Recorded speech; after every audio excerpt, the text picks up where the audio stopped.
اللہ کے اول اور آخر ہونے کا کیا مطلب ہے، اور تربیت کا سب سے بہتر اور سب سے مضبوط ذریعہ کیا ہے؟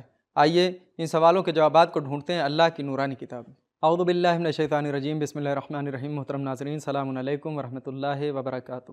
سبیل قرآن کی جانب سے پیش کیے جانے والے اس تفسیری پروگرام میں ایک بار پھر آپ کو خوش آمدید کہتے ہیں۔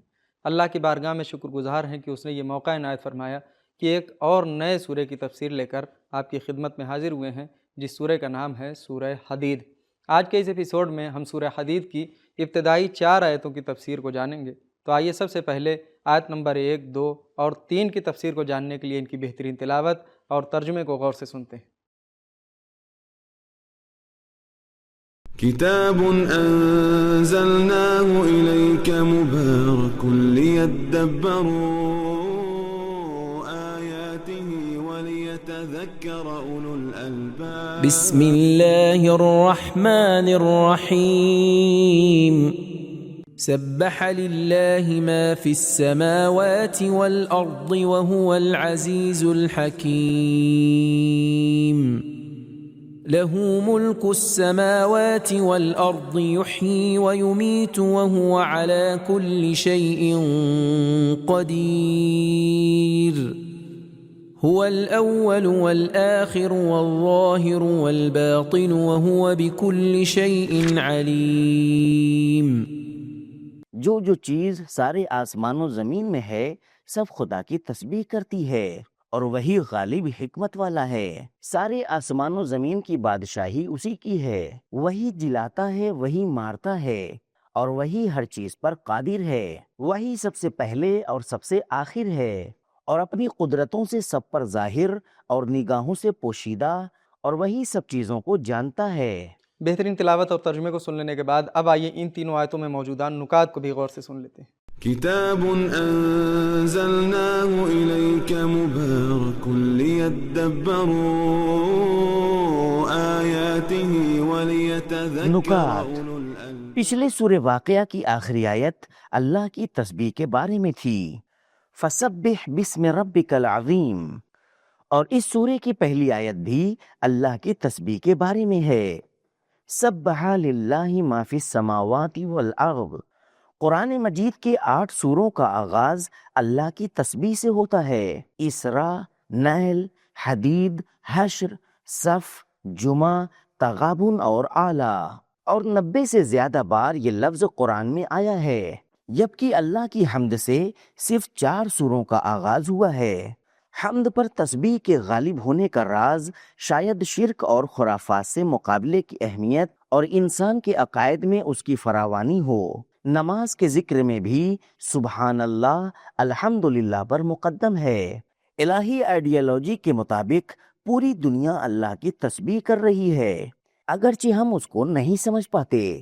وَإِن مِّن شَيْءٍ إِلَّا يُسَبِّحُ بِحَمْدِهِ وَلَكِن لَّا تَفْقَهُونَ تَسْبِيحَهُمْ۔ سورہ اسراء آیت نمبر 44۔ اور یہ تسبیح عالمانہ ہے۔ كُلٌّ قَدْ عَلِمَ صَلَاتَهُ وَتَسْبِيحَهُ۔ سورہ نور آیت نمبر 41۔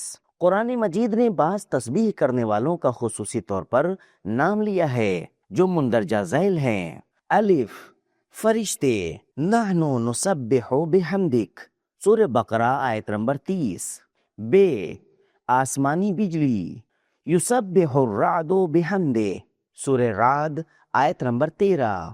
جیم، پرندے، الم تر ان اللہ یسبح لہ من فی السماوات والارض والطیر، سورہ نور آیت نمبر 41۔ نمبر 1، پہاڑ، سخرنا مع داؤد الجبال یسبحن، سورہ انبیاء آیت نمبر 79۔ اللہ کی تسبیح پریشانیوں سے نجات کا ذریعہ ہے۔ فلولا انہ کان من المسبحین للبث فی بطنہ الی یوم یبعثون، سورہ صافات آیت نمبر 143 اور 144۔ اگر یونس تسبیح کرنے والے نہ ہوتے تو قیامت تک مچھلی کے پیٹ میں رہتے۔ اللہ کے اول و آخر ہونے سے مراد اس کا ازلی اور ابدی ہونا ہے، یعنی وہ ہر چیز سے پہلے تھا اور ہر چیز کے بعد رہے گا، اور اس کا وجود ہر چیز سے زیادہ ظاہر اور واضح ہے، جبکہ ہر نہاں چیز سے زیادہ نہاں ہے۔ وہ ظاہر ہے کیونکہ اس کے وجود پر بہت سی دلیلیں ہیں، اور باطن ہے کیونکہ تمام چیزوں کو جانتا ہے۔ نکات کو سن لینے کے بعد اب آئیے دیکھتے ہیں کہ یہ تینوں آیتیں ہمیں کیا پیغامات دیتی ہیں۔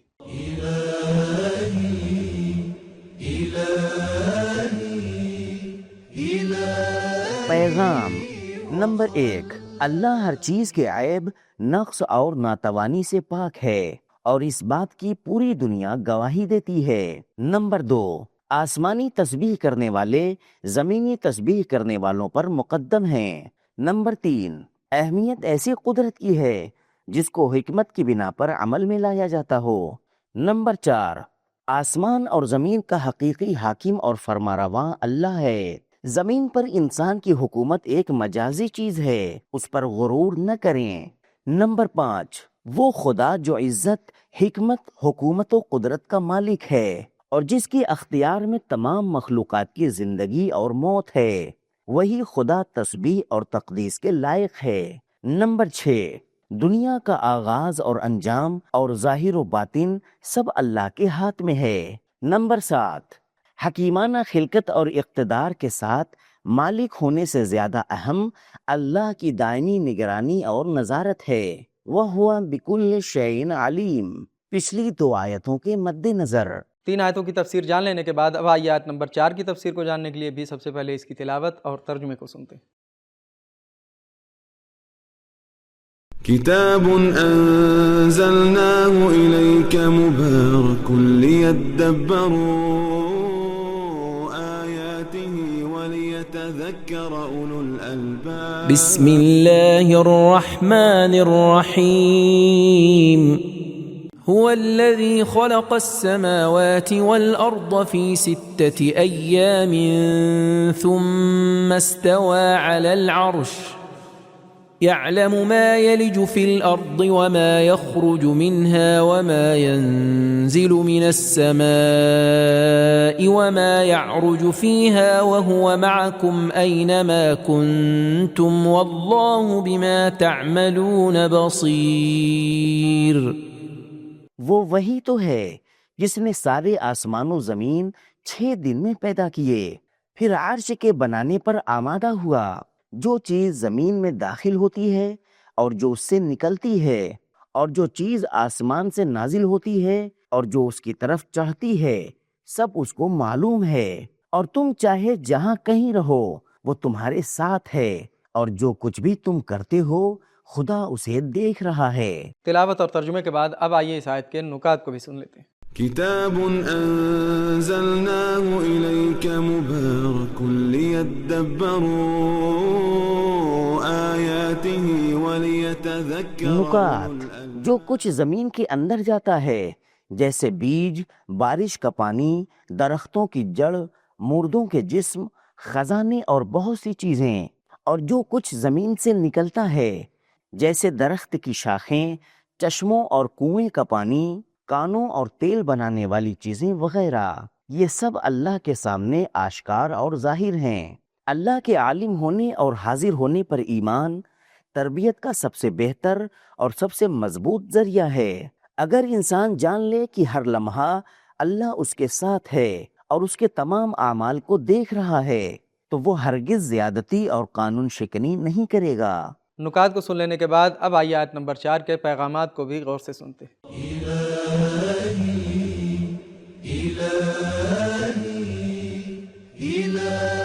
پیغام نمبر 1، اللہ کی قدرت لامحدود ہے اور ایک ہی لمحے میں سب کچھ پیدا کر سکتا ہے، مگر اس کی حکمت کا تقاضا یہ ہے کہ وہ چیزوں کو آہستہ آہستہ پیدا کرے۔ نمبر 2، اللہ پوری دنیا اور اپنی تمام مخلوقات پر مکمل تسلط اور غلبہ رکھتا ہے۔ نمبر 3، اللہ دنیا کی چھوٹی سے چھوٹی چیزوں اور تمام جزئیات کو جانتا ہے۔ نمبر 4، ہم سب اللہ کے حضور میں ہیں۔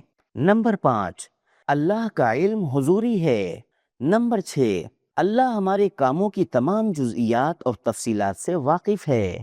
تو محترم ناظرین، ہم نے سورہ حدید کی ابتدائی 4 آیتوں کی تفسیر کو جان لیا اور ساتھ ہی اپنے سوالوں کے جوابات بھی جان لیے۔ تو ہمارے پہلے سوال کا جواب یہ تھا کہ اللہ کے اول و آخر ہونے کا مطلب اس کا ازلی اور ابدی ہونا ہے، یعنی اللہ ہر چیز سے پہلے تھا اور ہر چیز کے بعد رہے گا۔